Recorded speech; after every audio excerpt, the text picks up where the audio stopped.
On va mettre noir. Il y a que au sasseré. Au sasseré à montagne. We're breaking your heart. They have to know how to do. I want to know how to do. And so I will do well. And then I don't know. Ah, oh, Magbo. The big one, the man you know.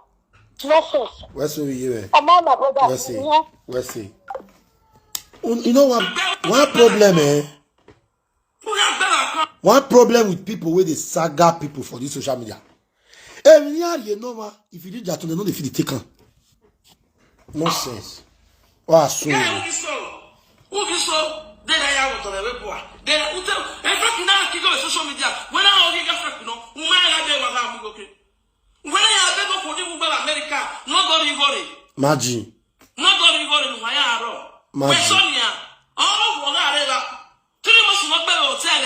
The Verona. Oh, what are they go tell me? Okay. Oh, what are they go tell me? Imagine 3 months. If you were shampoo, you was letting and Juliette, I tell you what this year will believe you. Honestly, like the Frankie. If you were working where, I tell you what, all this year, no one at Guadalajara. Yeah, what? I tell you the devil here, no care at Bue. But now, oh, where did the last time? And I don't have social media, and I bone now. I'm going to go out there and remind me that we're making a hair. Oh, what can we have all Baglet be going anywhere? The children witches. Who women wear? Who women wear? One family of one. Yeah, Kevin, what you can work at Germany because you're going with Berlin or ye. Okay, the reason why she and her daughter is not in the same agreement is because her daughter did not want her mama to marry Frank. Where? Temata, Edo blog. Relax. Akbe.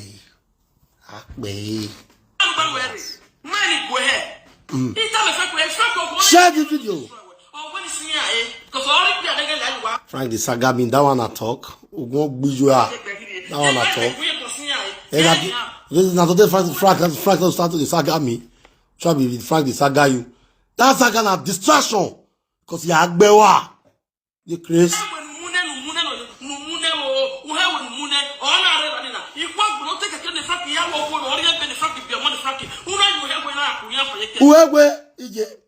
Imagine.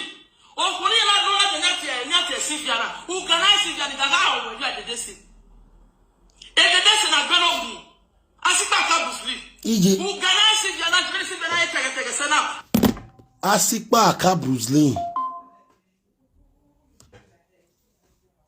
Yeah, Kevin. You never spend 1 year for life. You don't shop. Asikpa aka Bruce Lee. Why at here? Asikpa aka Bruce Lee. Why Asikpa aka Bruce Lee? So people get mad to.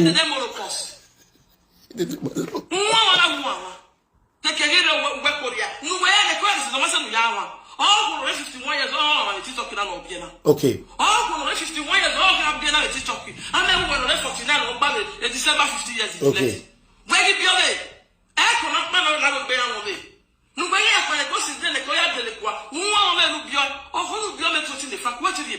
Because you might get married away. Sorry. Who said the Ben Frank? Sorry. A common marriage, I had been on the Jamie in Italy. Sorry. Oh, one would be on the Frankie. Without woman, marriage or big the country. Who went to the Ben Frank? Sorry. Who went to the name? Sorry. And I'm going to marry where? I'm going to go home. I'm going to go home. A chuma put on go yo. And now, a man is so tired, all tired on that. And one is so. Well, I'm going to go yo. Here, my queen. Here, the general. What I like you, why I dealt with why I've been why. I'm going to go home. You get mama, you can't for them. A long marriage.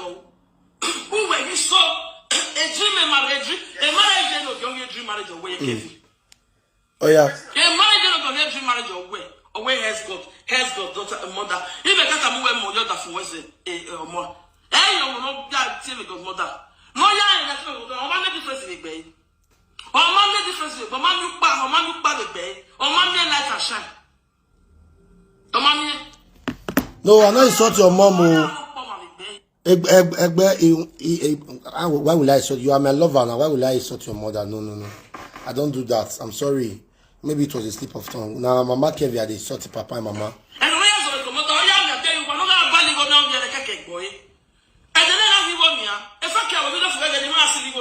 Oh, Mama, you want to show my wife and me. On the West and me. Nearly, I go West is then, ya. Who wait table no cool. Any table no cool. So, one of here, I want to watch a bonnet in your cool. It's Diana away. Who's young to Gabo? If one of you only to watch a bonnet and table any other Gianni. Niaki, or Diana Gabo. Okay, go ahead. Now, been a Gua. No bell at more. Unless you work on top. Amen. Amen. If they can't with your planning, almost no ya go na balẹ̀ ní amure. Almost no balẹ̀ ní amure. O gba mu bia na no le. No mo no je ga no le no balẹ̀ gbe gba lo kia. No ya go lo be no ya ho be na Jesu be be. Una decide to destroy that fair. O vi o kere no ko de. No koko boko ko wede. You see? No koko wede. What you see? Mugbe wa bon. Udo we bi sore la do. We mo fesi wala gari mo we la na sipaka. Apaswan. Okay. We fesi we la je no do ya ro de ne. Madam Gogo. Mu la je na gbe na gbo a. Owo we ye tele. O me ne ni le era pa ya hi. Era pa ya hi wa na gbe ni de wa ki ade. Gbe ni de wa ki ade. Okay. Mu wala maso. Asagba say. Awu yen wa. So bisi many am la de we go hojo. Lovely, that's very good. Immaculate. Understand? Immaculate. Very good. Yes, now. What we video no denia. Well, tell what you know. You go come already. UK.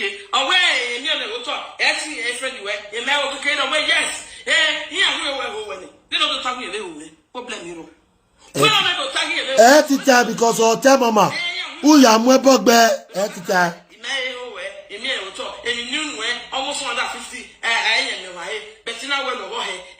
My other no key. Email or Kere. Dear, you know when gay. Who know the time here? Ask you, Eric goes a canozeni. Eric goes a canozeni.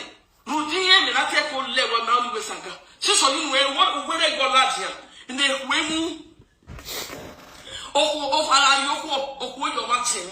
You know, not so bomb, Malagona. Answer. When I get with Saga. None of the person not within the Saga. Okay. You know what, man? Share this video, guys. Thumbs up this video. Mama Kevin, Inyeta Mozo, Lana Wagbe Moto. Wagbe Destiny, Niye Kevin or Sungu. No, go on a bed, no, no, Yagmose. If a bona Flekulele. Ye couldn't there. Udo yekia. Ye Kevin no ye. Of ye Yahweh. Any middle there or Muslim agmofi. Ye Kevin. Kakini we are more. We more wagmo. I get key. Sagana. Or my Sagano gafu baba baba. Because you know why?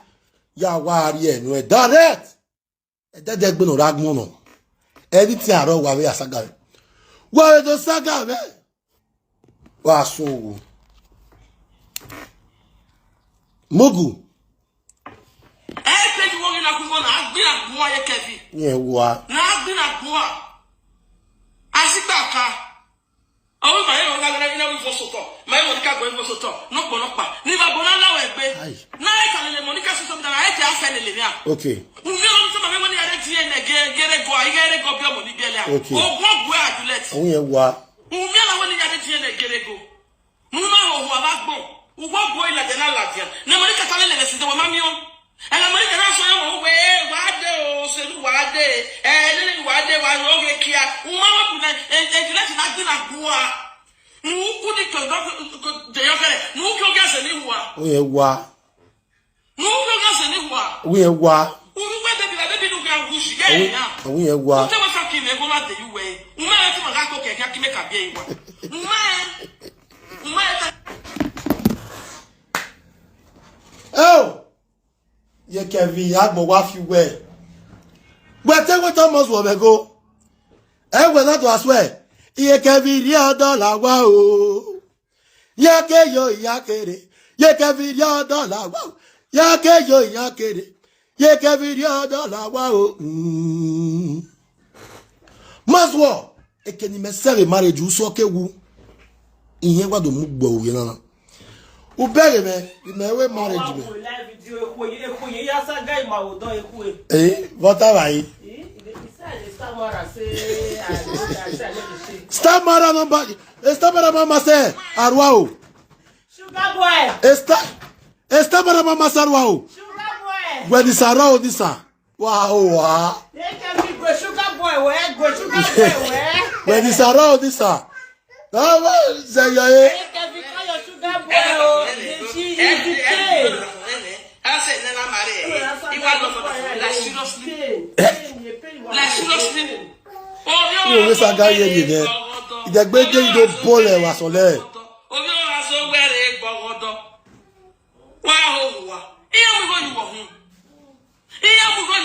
Okay.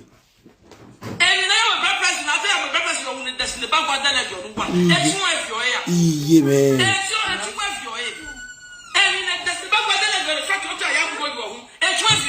Oh, my God, also. Who am I? And I need to Ultima all time with you. Now, who afraid of one of who free? If you got anywhere,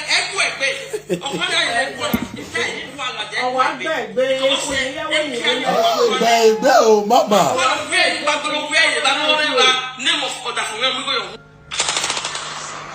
According to your size. Not before. Amazo. Yeah, he's a boy. My baby. Hello. Hello. Hello. Hello. Hello. Ah, yeah, man, tao. La gbeti me sister. Mama go yo. In fact, I know. So you cut according to your size. Yeah, hello. Hello, hey, sister man. If you got that two woman, no, because that marriage, if I come also like. Oh, fear no man like ya yo bawa.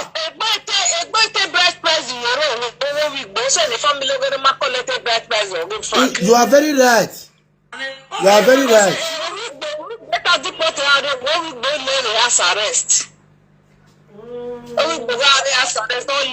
You are very right. You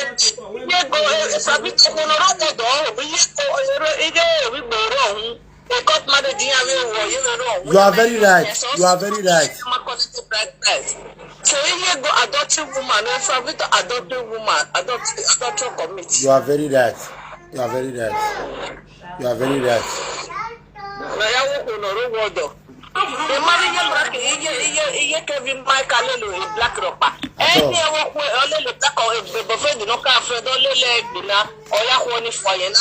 imagine. Only a woman you na no gbe wa mo.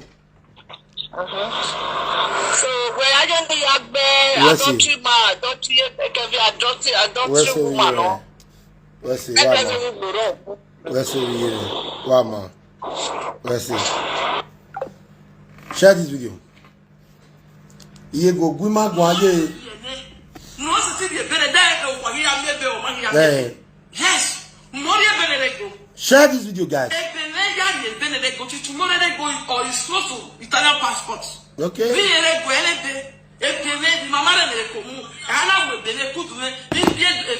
no, but today that man is having Kata Sojourno. When I see diversity over people, why don't I they been up there? Why don't I they been up there? Okay, the way I say your bonner, argument. No, can I say your bonner? I'm not saying where. So I cut according to your size. Not before. Hello, Mama. That's why I greet you. Morning speaker.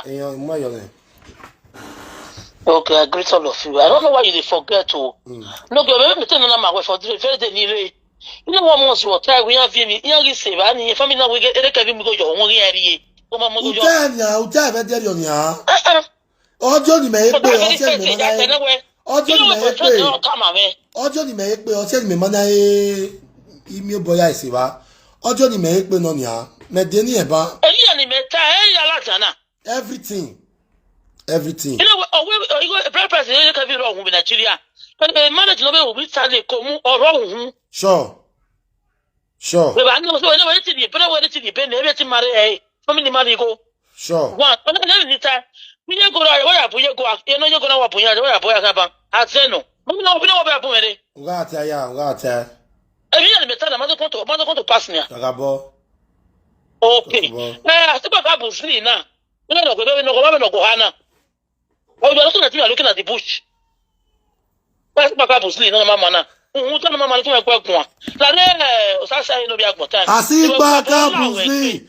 Guys, share this video. La bo no gba wonu sun hu. Who eke unu gbe kola no gba fe gba kiyan. Adulterous man, adulterous woman. And we are fighting against adultery. And you are the adulterous man ya wo kwere no wodo. Ne ko emu, asiba ka busli. Wa go o ma wonu ya ro be ko. Wa gbe o. Ena mi akuni we yogi ko ni. Baba Allah we go hu sa. Asiba ka busli. O be no ko ha. O ye go o ka me da ko ha. O ha ke ba. I pass one most ya move over now. Look me look bush. Almost wa la lo ni oye. Oni awa ri yo we. Imagine no ti yo bi. Ona so mo so mo pa kan ibo kwa. Mo pa kan me. Ko me do na ma we. No go let me give you one expo. Ona so mo so na mo pa yan me fa me bo kwa. E o pa. We. O so mo so to ba to he. Ona mo so mo pa yan me bo kwa. E o pa ifanu. E o pa no. Ona to ta to bo e to he. O pa no. Ona to ta to ka me we. No pa no ro to kle me wo mi yen no e o ye. O pa no. Okay. Ona ka me we fanu. Ona so mo pa yan bi e kle me no pa. Now, you know we have that time no ko me te me pa ma. Wa we no mo so te o ma no mi o ko no ri bo wa bi o so di no ri bo wa we to no mi e. O ma mi o ko ni. O so mi o shame and disgrace. O so no mi e. Na forever. O si o e. O mi o ko no ri Nigeria bi o so di no ri o si o mi e. Hey baba. O so de bo gba re camp na deport. Ona no ya say yo ko yo. Ona so akwo ne, ona so akwo ne. Ona no si o e. Only why I return the back price. Only man do the black price. Ona wona go we dey ne. Ile yo nyamo. Only one mo so nyamo. Mo mo to do we dey ne yo mo no bi e. So one no do ya we dey ne ni. Only started only when only lao. Ina ma ya jo bi ne wa kin kin akoko e obi no bi no. Only mi go po ne kwa won ni kwa lock up. Only mi go po yi. Almost we mo. Only na kwa lo mo kian, e mo. Also na mo pa ye e kwa lo mo kian. E mo ye. E o ni na ya gbe okado. Wege ye wala live video. E mo ye. Almost wa ya bie. Almost wa ya bie. E na ye. No, we no kwa no je ma no do we tie na ye mo no bia wo. Jesus. No do we tie na ye mo no bia wo. No ma no do we tie na. No ni mo breaki. Oni ogbano, oni agun, oni mo break. We no mo so we tie na ye mo no bia wo no dey pay no dey pay tie na mami o. No we tie na yo. Awe be dey okay ma na awe yen we kwa. Awe. We no really. E mo people kwa only come do we tie na. O dan ngi ga money ya ga 50,000 kyo ni. O dan 50,000 po lo be ga ni. O na ja set o ma ri gore. O ni bi e ne go do tie na ti o nyamo. Guys, share this video, guys. Give me 100 share. Give me 100 share. No, we gbe kan me. No wa gbe kan me. No ka bo no 77 no ni asi we polua. Taba we won ni we gbe me. In won no we. In affect we spiritual and physical affect we. Both spiritual and physical dey me me. How do you go to finish? Omo ni we bi ni na do fa wa be na. Any to tie. Money no soon the money. No we bi wa. It does the play. We gbe me ni, me no that's one. Who that's one? Ọmọ ni we bi wo wa ni ti we kele mo. Ọmọ so e mo. E mo ye. Ayo bi o. Gbe ni we no to no ma na ko ni na do wa. No do price. Ona mo ye teri e. Igbe na ye. Ọmọ teri e, igbe na no e. Ọmọ teri e. Only ya fear be ya. Only any. The best friend in nearby camp. Not the port of Italy. You know, only a second woman here, but one, okay, be one. On a while, only bolo. Baka. Oh, best friend here, oh, Jesus. Not the potty. Italy. Where's the ye? Where's the mama? Oh, ma. Where's the mama? I know, that is not what you know. Okay, your mama.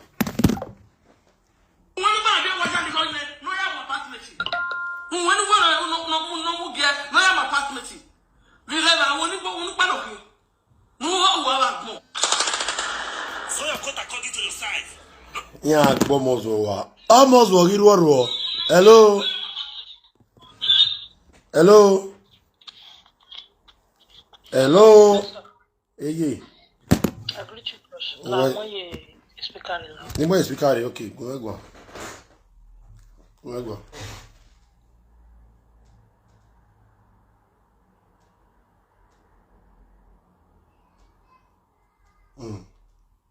It doesn't back one no.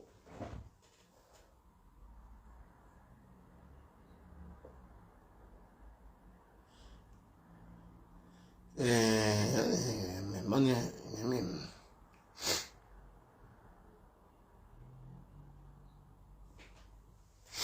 Sure. Yeah. Okay.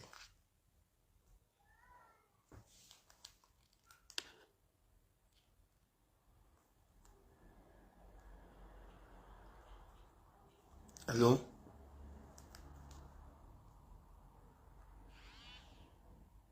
Hello? Now you be a you are for Torino.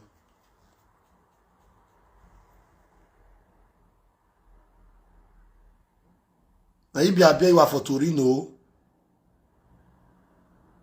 Okay.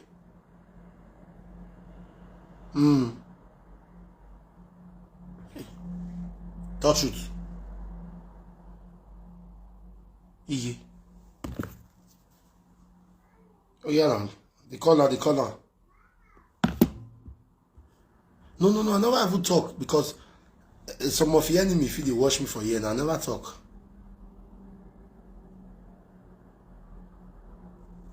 I do blog, you said they're going. Me, I confirm made on Tina. Plus, okay.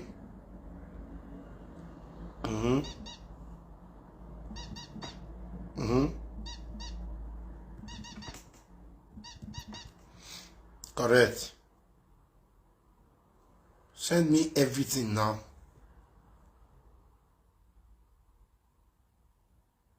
Yes. No, any woman will not come talk now say almost was sleep it. If you pass like this, if the girl come on social media, what you talk? But you dey speak Bini. Okay. What's the donor? What we going with him? No have a do. Okay, what we going?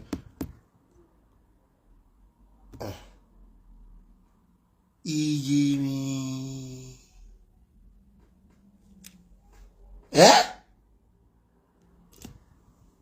What did you just talk, Nana?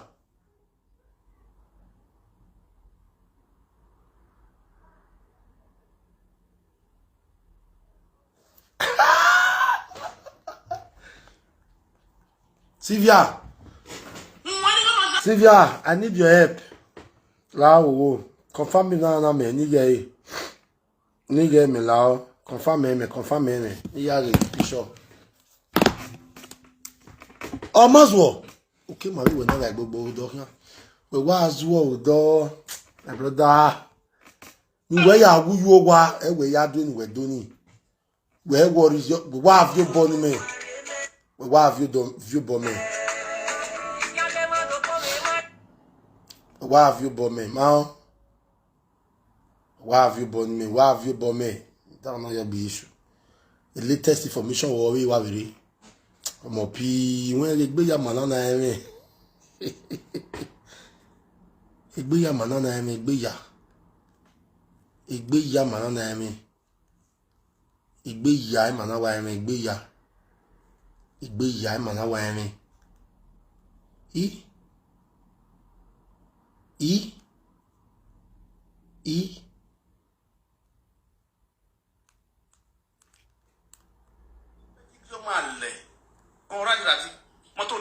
Common sense not common.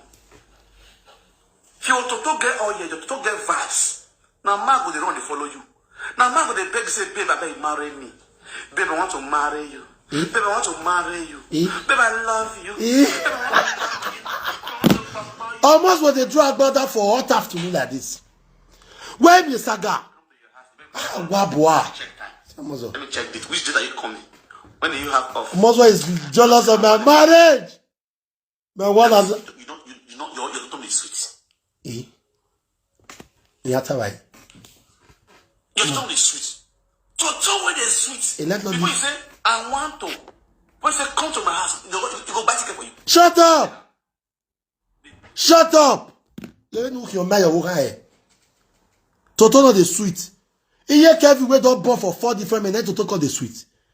My your godmother was right. When your godmother said they don't charm me for a coven, say that your memory now they didn't get where be Kevin take the sit down for that side. My baby we fagbala we gbene. Toto with this. You don't ever do Toto. But I Sylvia, Kimore Becky, where we are more. You don't go to the day Toto, the toss away. When at your way. Or when you head in for 20 minutes, or suck you work here. Or when suck you work here for 20 minutes. Why you pack it to go do? Eke we boo boo. Where me way? When at your enjoyment. You know they call enjoyment. Arriva. Where my West Sylvia? They too were West Sylvia. A Sylvia did they take over the no less than that. You don't work like that. A Sylvia did take over the no record, you may not work. I want to work. Sylvia can reason when I'm in hot sex. I'm in sex normally cook, but Sylvia can beg, hey, you know, you're well, yeah, record. Hello. Bros, good afternoon. Good afternoon, Jare. I was never see Toto. I beg wait, bros, no, but I want to ask from Victor one question. You say Toto way the sweet, Toto way the juicy. But Frank, I beg no verse. When you see the fair assistant way want your Toto the sweet for us, the juicy. You never fit carry belly for you. Hey. When you go the fair assistant way you come born, you want come find person way you want born. Why you say your Toto way the sweet way the juicy for you? Say as no fit born for you. God bless you. You say Toto way the sweet. Say now they cry the Toto way the sweet because they talk say baby when you want to come, baby when you take the but why the woman never fit still born for you? When you say now person mama Frank is not need you and just go hang yourself. Oh wait, what tell her now with shame and disgrace. Now shame. You know the worst of before you can't hold once you can't hold. You can't do better like say it be less now juju day be Mama Kevin, what you cannot do does not exist. I feel Mama Kevin. Iye Kevin wa bi agmo bi go. Iye Kevin. Now just sorry Frank when you call the talk because you know why Frank not do like this. Now people go come they laugh. Thank you. Man, bro, so said, man, when they say anything when they on that skirt, when come in, when they always they put tongue there, life not they ever better for them. Because no the one we carry course. Imagine. Econ, you put mat. Bicon, you put mat. Silicon, you put mat. How many women you only talk? And what sort of thing? You see, they use the same mark they kiss Mama Kevin. You see, they use the same mark. You see, they put for Mama Kevin. And you see, come outside, because they insult people. Why you know, quick die? You know, just slowly. One day, now you say France, it just burst. For no reason, go your die true. I mean, I bet this thing. Cause I'm shame now take on the talk so. Toto juicy, Toto sweet, Toto they sick like a sick but you never feel drop one. Why is you? They find assistance. Why you go the first second wife when one born for you? Why another question? Why they find second wife? Yes, why not the best second wife make come carry belle? And why you they always they tell women I bet born for me now? I bet born for me now. Jealousy now go kill you as the whole so you go hold. You die for his ass. You dey see life. Almost what? He not get wetin you want to talk. Guy, Toto dey sweet according to you. Who wey dey but to me ti ya biokwo. We afia ku you in the lie. Do you they sit. They sick. Yeah. Baba with the smile tell you, so if I don't respect you, if you go Nigeria, say you be a yes, you burn, you not get them. With strong men. You see this one? I will give you kudos. When they talk about something, they talk about a years. Your matter, you know what say my matter be. I will not say you be real Lord, will not be luggage. See this one, oh. See Momo. I will clear up for you. See this one. Eh, go away.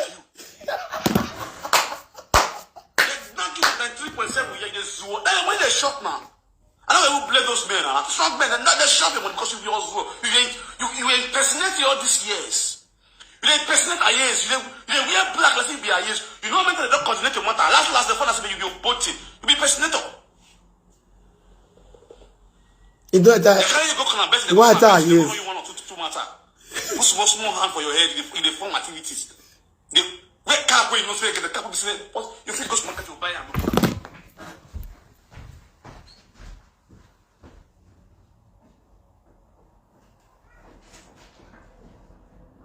Ati venai. You dey come so.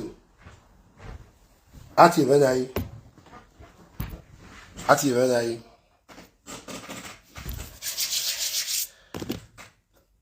Ati venai. Confirm. Obey your parents normal level. Even though you be Jew, before you come out, before they will carry you go corner go put slap for your face. You never fed they use a cap. They want to be a cap. You know they wear their cap. Also, before me, never carry you go corner, go they put 1 or 2 for.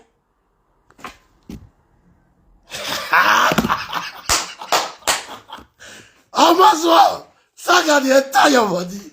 Where me are? Hello, hello. Papa, I greet you. Papa talk all those issue. Just the Saga and that. This one, you want to involve that one, Jenna. Don't you forget me. Just Saga.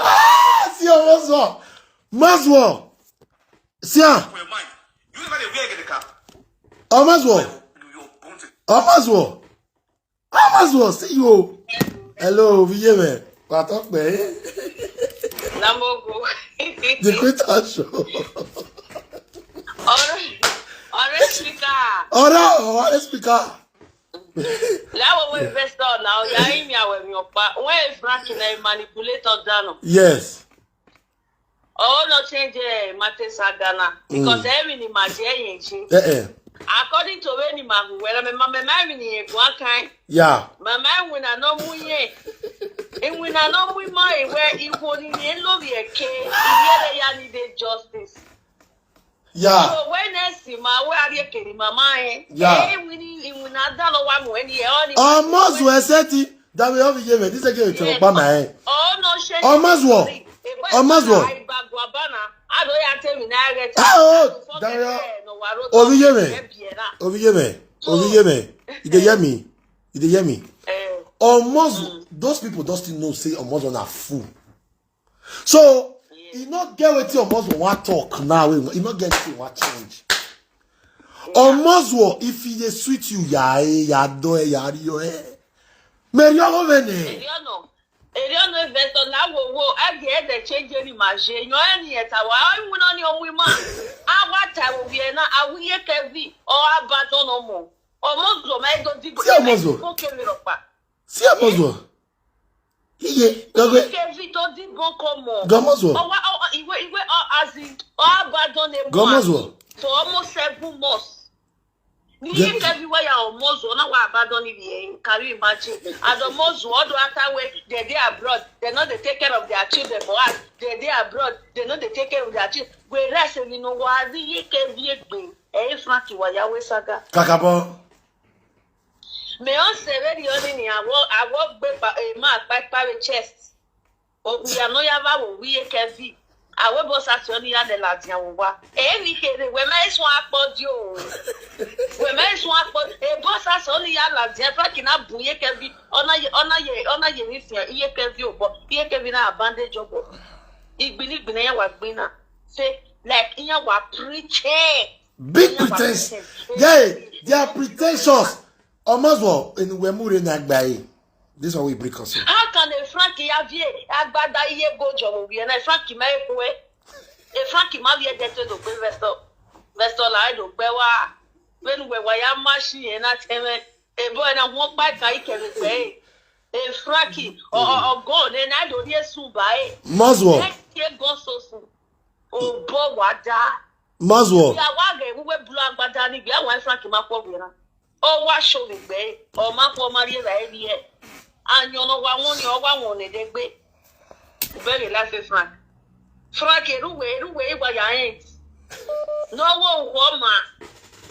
Humanity from who say, if you say, I have a map, if you okay, I wait you, I will say. Saga be a town was a body. Almost wow. Almost you where you call yourself, almost you say you be guy, you see the way woman guy you now. Oh, Ogbe, see your bag way. Where you are, where you know, when you are bio, when you are bio, and we have one ye. Who goes you almost? Who better any for young fellow who love you? Who better any sabotage where many are so here? In a what you wear almost in a what you wet. And I yet, but we are not war. Where my will do that. Eraya no sika kobisi. Eraya no sika kobisi yaki page. Almost not in a man when it boy. In you going say what boy no de almost. Ego ya yes mom let's say no almost. Iye going to calculate. Or my calculator for what attack it. Well, for almost. Me and your boy one. Why? What Facebook they pay you 10 million? Facebook they pay you this one. Facebook they pay you 1,000 or most. A gamble coupon. Or my boy boss has no setting. Ah, no bomb man, no do Kakabo. no way bomb man, no do Frank, sorry. Frank, sorry. Oh, boy, what that? If we hear Kevi, a marriage, if that what we I cover una marriage with the blood of Jesus. Amen. Do that. A marriage when you hear Kevi was you. Marriage. When I get saying, while they care where we hear Kevi, you never can tell because hear Kevi in here. I went on my no was. I won't one on us say. I mean, we get damn Ọ̀ràrẹ́kẹ́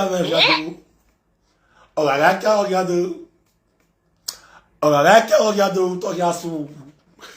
No, oh, okay, so I trip, you know, be away. Oh, the shortest fishing. Every must be fishing. Yeah? I want you to put your muzzle something before. Yazage what to be my muzzle. Oh, Yage no key. Yazage what to be my muzzle. A muzzle. Who were ya so toto? Comedy no why you ya get a mawaga, who were waria, when wario toto, who will with your child when I have so no me. Amos, see you a bill. Mariva, Azanko, must see you a bay, now soon. A bolan babwa, Babana fear lily. No, now, Juliet. A man who ya because I knew me negro. No, ya la be Frankie, so no me on. Only a Frankie here, what do he? A Frankie is was. Ye go on. Frankie, ya tem bed, where Muna who bear of your total bed in your car. For him. Almost who bear a stone, our stone of your total bed, a grave. Ah, Mamma, you take the bed. Who were ye go on? Okay. The most expensive abadan in the wardrobe where you got on. Okay. Already, Abania. A double TV word denying about you. A word denying about you. Hi. Almost don't be moving. So the way why you can't get the one. They keep you not come get the. Ha! I'm not coming here. Page. They are not doing well, even more than do. For real. Frank, you know the name. For real. I die if you boom. Obey for Yanu, a Yakodo calling. If you ever no say, you people should not be ashamed. We should, you people should not be ashamed about it. But what do I then why say, what do I do that? Imoto the Frank, I break it up. e break iro ake jamuwa okay wa mashe jamuwa gbira wakawa denen wa do take wa is more better la wo franco mozo nu we jeni maro ni o we una no mu e uri Nigeria we ade ba ni o ma de ba ni o yo e ni matana mata iye ke bi awe to abado no mo e ma reji awa ma mi we go e ni bu na ta nu we no ke nu we ya gbada di bok o ma ye me ku e na o ma rie ba rie Frankie, eri abunwe wase. Where's he? Oh my investor, this why egbe ya be oda me o ma o me ni avie. Where's he? Now, Amazwa. Uberi ni mu yuna. Wait. This social media from the beginning of this live video, what on TikTok? I never see any get the man with it. Wait. You know day. I never see. Even this guy when they talk about confirm level, he coordinate himself. People they go there with the watch him. He coordinate himself. The guy matter now about confirm. Now all interested they talk about. He coordinate himself. He fly up the rest normally. You they bring that official media. They talk to you. Now, Omozwo, let me make it clear to you once more. I am a legal member of that body, and I am very proud of it. You see this thing so? I'm a legal member, legally. Nigeria or Europe, legally. You not get within a change for me or your saga. We no go say, my begging you marriage, you not see there for my marriage. We no tell them say. You see how this is how they do so. You will forever remain a Jew. You see this thing? I love them. I not join them for evil. I join them for enjoyment and for the betterment of Nigeria. If they feel me, if not that one, you want to distract me, make I not beat you again. You lie. Amazwa, that's it. You lie. You see this one where you hear the tussle. They don't say you be mad boy. Or you wait to a prick. No, as you talk now. Who want listen to you wait to a prick? Go sleep. Yavier. Sylvia TV. Why Yavier? Now this is what you can't say you can't do. I be confirmed. I am proud of what I belongs to. If you don't know, Moswo, I am proud of. I don't be all those people where they hide. I know they hide. I am proud of what I belongs to. A Davido raw, a Bonaboy raw. They feel me. So just go look for where you want to hide. Don't lie. Don't lie.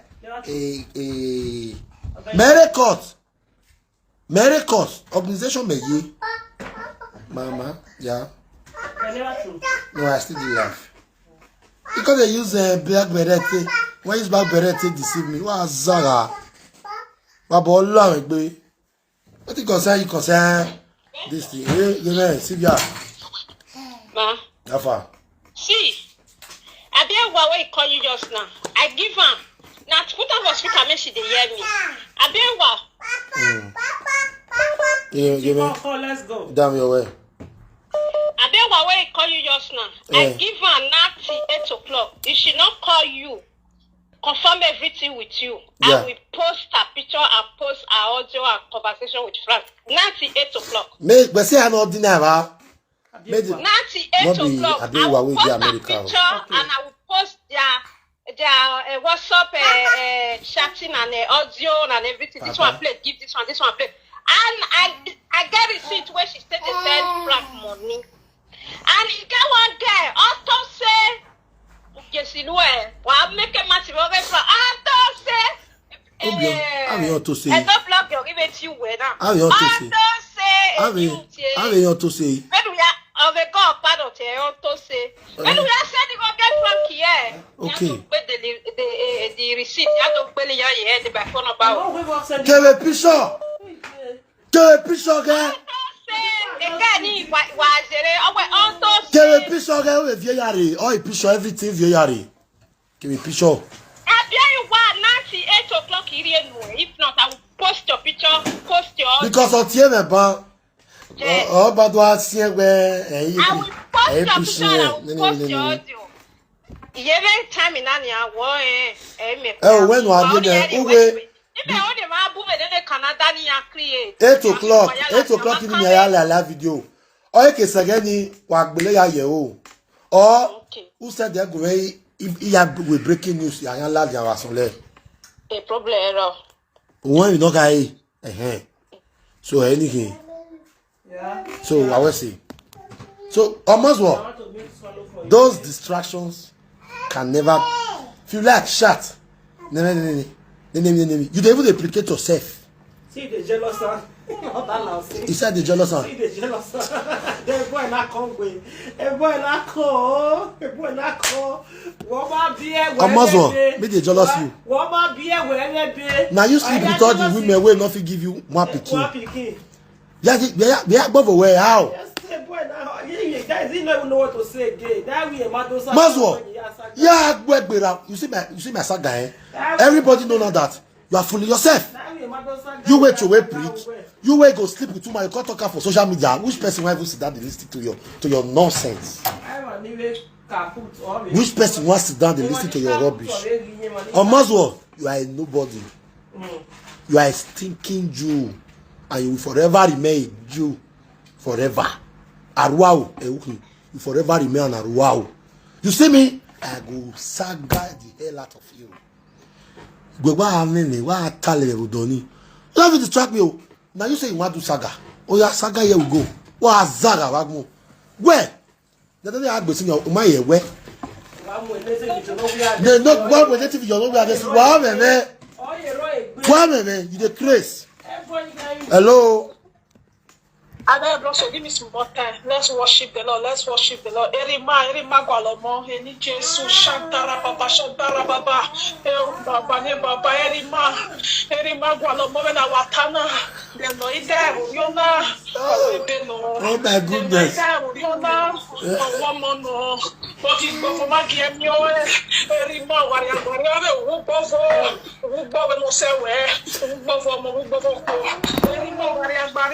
share this video. Waga video number thumbs up.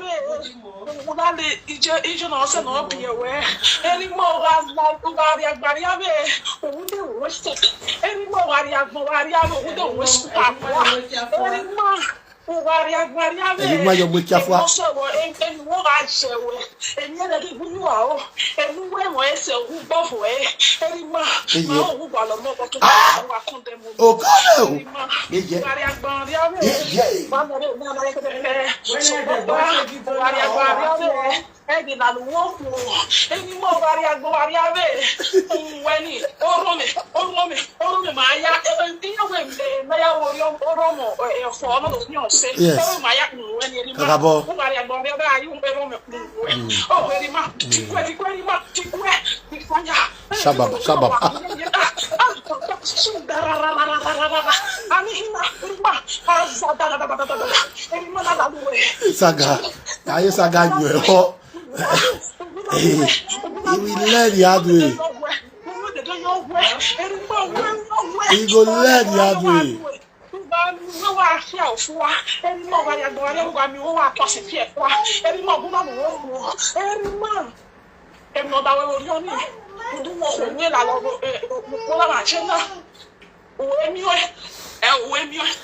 But I very I do my data. Wami we eri ona ye uri tama we ya mo be ya ma ba se be investo ala je investo na o me kede ko ka ku ibe eri ma